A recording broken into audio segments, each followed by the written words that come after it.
Nyalakan lilin. Apa arti dari sebuah lilin dalam kehidupan? Mungkin ini terlalu dipertanyakan, sebab lilin hanya sebuah benda kecil. Kegunaannya baru nampak ketika lampu listrik di rumah kita padam. Tapi lilin adalah cahaya, dan cahaya merupakan sebentuk materi. Kebalikannya adalah gelap. Yang terakhir ini bukan materi. Ia tidak memiliki daya. Ia adalah keadaan hampa cahaya.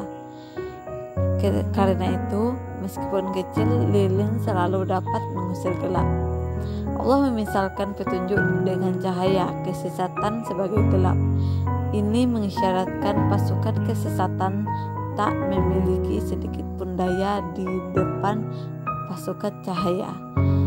Ia hadir ketika pasukan cahaya menghilang. Sepanjang sejarah, umat kita mengalami kesesatan ketika roda pergerakan syiar dakwah berhenti bergerak.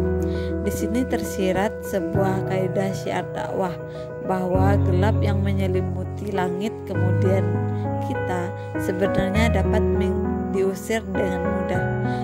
Bila kita mau menyalakan lilin syiar ini kembali, berhentilah mengikut gelap.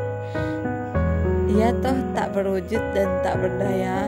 Kita tak perlu memanggil matahari untuk mengusirnya, tidak juga bulan.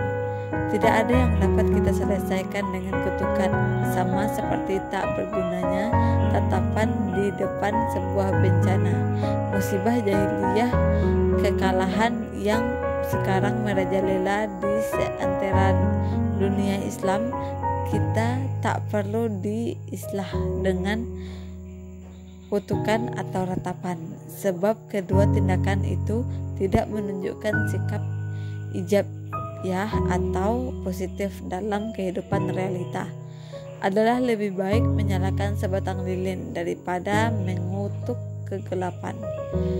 Sikap ijabiyah menuntut kita untuk menciptakan kehadiran yang berimbang dengan kehadiran fenomena jahiliyah dalam pantas kehidupan.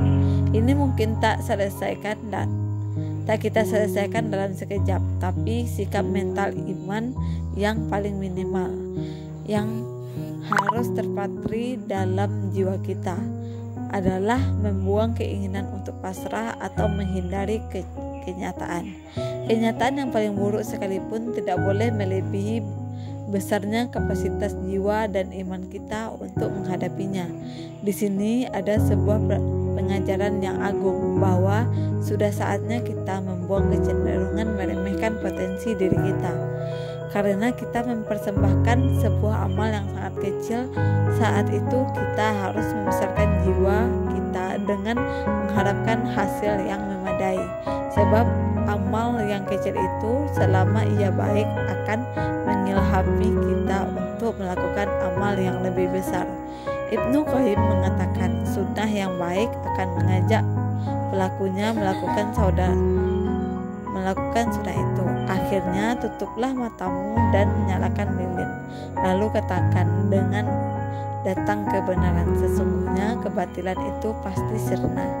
Hikmah yang kita bisa ambil dari kisah inspirasi di sini adalah, yang pertama, mencaci maki kerusakan dan kekacauan di sekitar kita tak akan memperbaiki masalah. Hanya dengan bertindak nyatalah, insya Allah keburukan akan sirna berganti dengan kebaikan.